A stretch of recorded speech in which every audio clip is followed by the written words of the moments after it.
7h.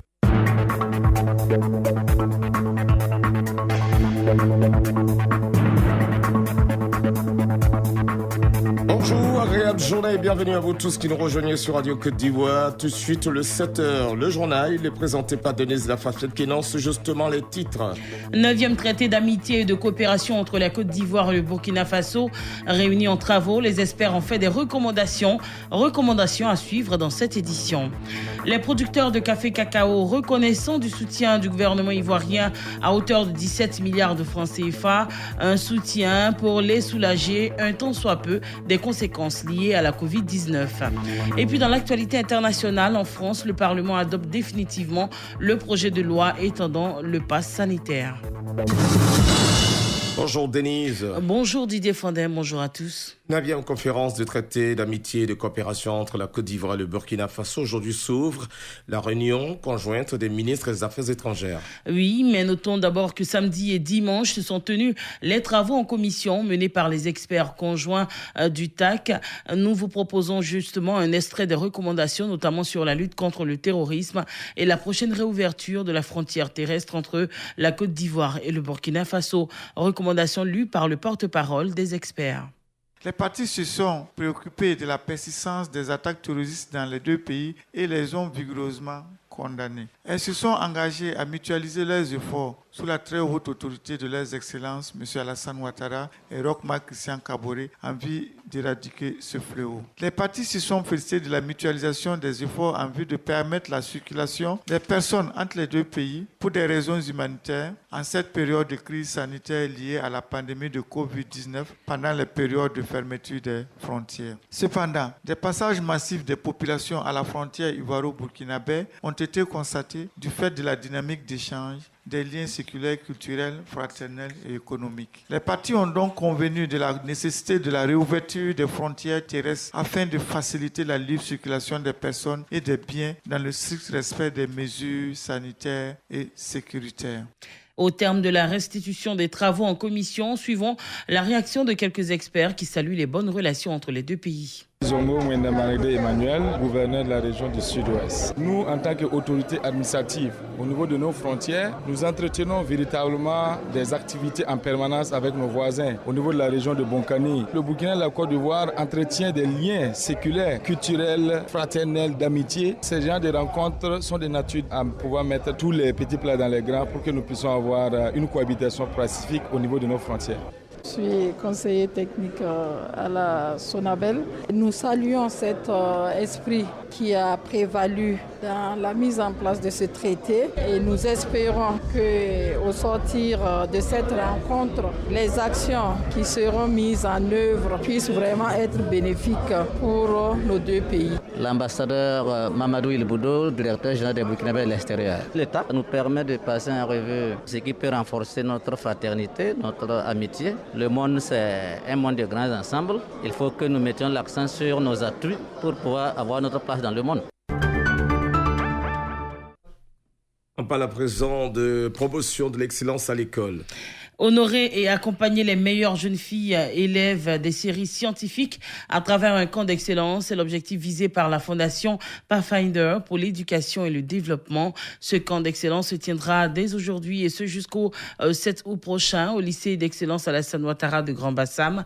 La cérémonie de lancement de ce camp a eu lieu samedi à la Caisse-Table au Plateau. Représentant la ministre de la Femme, de la Famille et de l'Enfant, la directrice du genre, de l'équité se réjouit de cette initiative. Elle annonce l'appui de son ministère pour la réussite de ce camp d'excellence. Écoutons Tano Florence. L'État de Côte d'Ivoire, à travers le ministère de la Femme, de la Famille et de l'Enfant, se joint donc à cette ONG pour célébrer ce camp d'excellence. Pour nous, faire un camp d'excellence pour les filles, mais surtout pour les filières industrielles de mathématiques. La science, c'est vraiment relever le niveau des filles et montrer aux filles qu'il est révolu ce temps où elles ne pouvaient qu'être couturières, cuisinières, esthéticiennes, coiffeuses. Nous allons de l'avant. Nos filles ont compris que rien ne leur est interdit, que toutes les opportunités sont offertes à nos filles, mais aussi à nos garçons. Et aujourd'hui, on célèbre les filles qui prennent le pas pour atteindre les hommes dans ces filières qui étaient, entre guillemets, on disait filières réservées aux hommes. Aujourd'hui, non. Elles ont cassé le verre de grille. Elles sont dans le plafond avec les hommes. La paix, la cohésion et surtout le développement au cœur d'une rencontre des fils et filles des Tiémé. Ils ont à cette occasion prié également pour le chef de l'État, Alassane Ouattara. C'était lors d'un repas de tabaski offert par le président du conseil d'administration de la MUDESTI, Mutuelle pour le développement économique et social de la sous-préfecture de Tiémé. Il s'agit du colonel-major Dirasouba Bakari, chef d'état-major particulier du président de la République. Suivons justement quelques réactions. D'abord celle de Sila Omar, commissaire au développement à la MUDESTI. Je suis fier d'avoir un responsable comme lui, le PCA de la MUDESTI. C'est un homme religieux. Tous les chefs religieux ont fait ce témoignage. Donc il sait l'intérêt d'une telle cérémonie. Donc je ne suis pas surpris. Et en même temps, c'est un espoir. Au départ, quand on commençait, ce n'était pas cet engouement. Donc aujourd'hui, nous constatons que tout le monde commence à opter pour ce rassemblement. Donc c'est un espoir pour le développement de la sous-préfecture de Tiémé. Colonel Koulibaly Ali, directeur exécutif de la MUDESTI.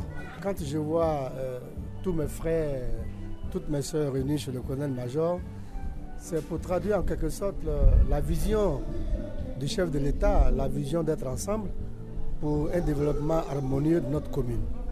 Et je suis vraiment heureux que le colonel-major Bakari ait eu l'idée de nous rassembler chez lui pour qu'ensemble on parle de développement. Nous le disions en titre, 17 milliards de francs CFA pour aider les producteurs de café cacao sinistrés par la pandémie de la Covid-19. C'est une décision du gouvernement. Dans une déclaration, les producteurs saluent ce geste et souhaitent que ce fonds de soutien se transforme en nature, comme le préconise le conseil café cacao Sam Conan.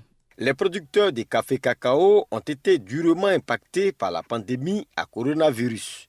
Face à ce sinistre, l'État de Côte d'Ivoire vient de débloquer un fonds de 17 milliards de francs CFA pour les aider.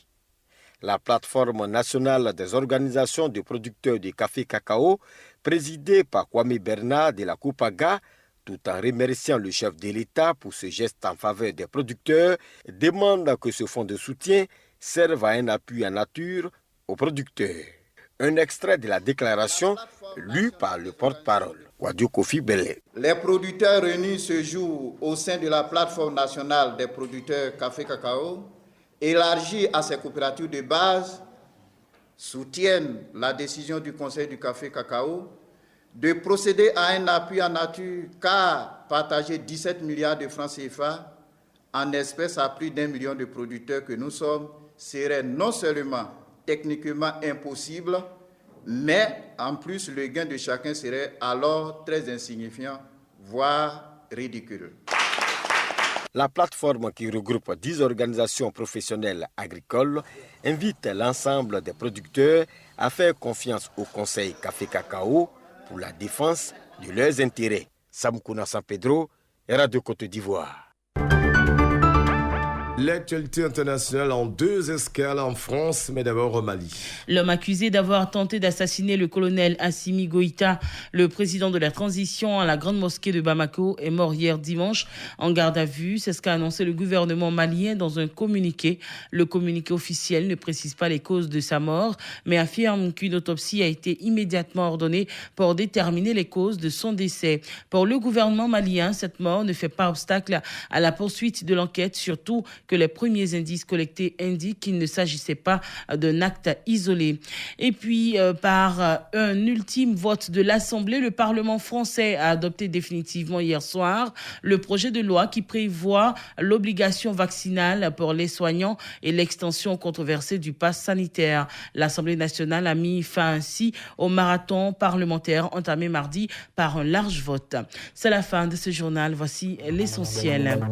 9e traité d'amitié et de coopération entre la Côte d'Ivoire et le Burkina Faso réunis en travaux. Les experts ont fait des recommandations. Vous avez pu suivre dans ce journal ces différentes recommandations. Et puis, les producteurs de café cacao reconnaissant du soutien du gouvernement ivoirien à hauteur de 17 milliards de francs CFA, un soutien pour les soulager un tant soit peu des conséquences liées à la Covid-19. Madame, Monsieur, infiniment merci de vous informer sur Radio Côte d'Ivoire. Voici qui établit la synthèse de l'actualité sur Radio Côte d'Ivoire avec Denise de la Fafiette à l'instant. Passons à présent à la chronique des sports. Konaté Idriss jette un regard sur le comportement de nos athlètes aux Jeux Olympiques de Tokyo. Madame, Monsieur, bonjour. Ouvert officiellement le 23 juillet, les JO Tokyo 2020 s'étendront jusqu'au 8 août. Ce sont les délégations d'un peu plus de 200 pays qui se retrouvent rassemblés au pays du soleil levant autour d'une flamme olympique que chaque athlète espère voir illuminer son cœur. L'Afrique est au jeu et notre pays, la Côte d'Ivoire, toujours présente au rendez-vous des nations, se bat depuis l'ouverture des hostilités, ce à plusieurs niveaux. Avec précision, nos éléphants se frottent aux meilleurs dans les grandes disciplines olympiques que sont l'athlétisme, le taekwondo, la natation et bien sûr le football, auquel il faudra ajouter le judo et l'aviron. Si pour la plupart, nos athlètes sont attendus dans les sports individuels où la possibilité de gagner un métal précieux s'offre avec beaucoup plus d'évidence, il reste entendu que le regard du grand public demeure focalisé sur la prestation par équipe de nos éléphants. En football, nos garçons effectuent un parcours intéressant. En deux sorties, ils se sont d'abord imposés devant l'Arabie Saoudite avant de contraindre le Brésil, champion olympique en titre, au nul blanc. Des résultats qui nous amènent à garder grandement l'espoir quant à une éventuelle qualification pour le second tour. La dernière rencontre prévue contre l'Allemagne olympique sera déterminante. En attendant d'y arriver mercredi, l'encadrement technique qui est sous le feu des observations a tout intérêt à prendre en compte les différentes suggestions. L'équipe se débat bien dans les différents compartiments de jeu. Seulement, elle manque de percussion aux abords des buts adverses. Le jeu lui-même a besoin d'être discipliné au niveau collectif et la rigueur doit être de mise dans la conduite du ballon au plan individuel. La rencontre contre l'Allemagne sera décisive. Il faudra nettoyer les déchets avant d'attaquer la Mannschaft olympique. Tout en formulant des vœux de succès à ce niveau, le regard s'oriente vers nos icônes qui avaient inscrit leur nom à des palmarès récents. Cissé Cheikh Salah, Bagby Ruth sont très attendus à taekwondo. En athlétisme, l'on aura encore le regard rivé vers les Talou Marie-Josée, Muriel Aouré ou Cissé Gueux. Nous sommes aux Jeux olympiques. Comme par le passé, il s'agit du plus grand rassemblement sportif. Chaque pays y est dans l'espoir de tirer le maximum. Eu égard au niveau élevé des débats, on sait la tâche ardue pour décrocher des lauriers. On vit déjà des sensations sur les sites de compétition. Beaucoup de concurrents font dans l'arme selon leur performance, qui pour l'émotion liée au succès, qui pour traduire la forte déception. Les projecteurs restent braqués vers Tokyo, où à vrai dire, rien n'est sûr en termes de projection quant au succès ou au sacre de tel ou tel athlète.